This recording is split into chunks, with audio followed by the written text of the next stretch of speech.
నిన్న మా అక్కయ్య చనిపోయింది. నేను వీడియో అప్‌లోడ్ చేశాను కదా! చాలామంది ఎలా చనిపోయింది అని అడుగుతున్నారు. అసలు చాలా బాధాకరమైన విషయమండి.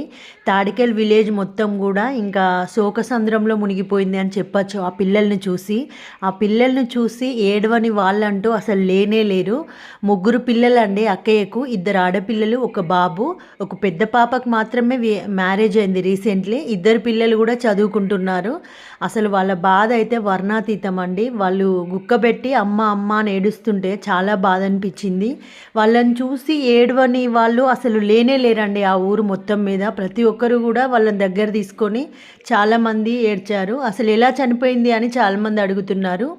అక్క అయితే సడన్గా ఇంకా యాక్సిడెంటల్గా పడిపోయిందండి. ఆమెకి ఇంకా పడడంతోటే తనకు ఇంకా మెదడు మొత్తం కూడా ఇంకా చితికిపోయినట్టు అయిపోయిందంట, చిన్న మెదడు. దానివల్ల బ్లడ్ అనేది మొత్తం ఇంజ్యూర్ అయిపోయి సడన్గా తను ఇంకా చనిపోయింది. దీంట్లో భాగంగా తనకు పెరాలసిస్ కూడా వచ్చిందండి.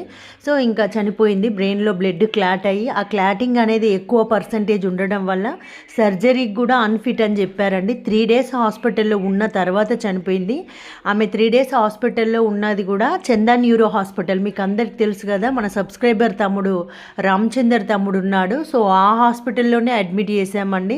ఇంకా తమ్ముడు వాళ్ళు కూడా మనకు కొంత అంటే డిస్కౌంట్ చేశారు. అదేవిధంగా మాకైతే దగ్గరుండి అన్ని చూసుకున్నాడండి. పిల్లలైతే చాలా అంటే చాలా సఫర్ అయ్యారు. ఆ పిల్లలిద్దరూ కూడా.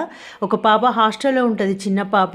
నిజంగా వాళ్ళని చూస్తేనైతే బాధ అనిపించింది. ఈ ప్రపంచంలో తండ్రి లేకపోయినా కూడా బ్రతకచ్చేమో కానీ తల్లి లేకపోతే మాత్రం పిల్లల పరిస్థితి ఘోరాతి ఘోరం అండి. ఎందుకంటే తల్లి అన్నీ బ్యాలెన్స్ చేస్తుంది అన్నట్టు, పిల్లలకి ఏ బాధ రాకుండా. తండ్రి కొంతవరకు తక్కువే అనే చెప్పచ్చండి. నేనైతే ఇదే అనుకుంటా ఎప్పటికి కూడా. తండ్రి లేకపోయినా కూడా వాళ్ళ కుటుంబాలు అనేవి ముందుకెళ్ళగలుగుతాయండి. కానీ తల్లి లేకపోతే మాత్రం పిల్లలు, ముఖ్యంగా ఆడపిల్లల పరిస్థితి విషమంగానే ఉంటుంది. ఇక్కడ అదే జరిగింది. ఒకే కుటుంబంలో తక్కువ వ్యవధిలో ఇద్దరు చనిపోయారు. ఎందుకంటే మా హస్బెండ్ చనిపోయి ఇంకా 1 ఇయర్ కూడా కాలేదు. ఇంతలోనే మా అక్కయ్య కూడా చనిపోయింది. అక్కయ్య అంటే చంటి వాళ్ళ వదిన.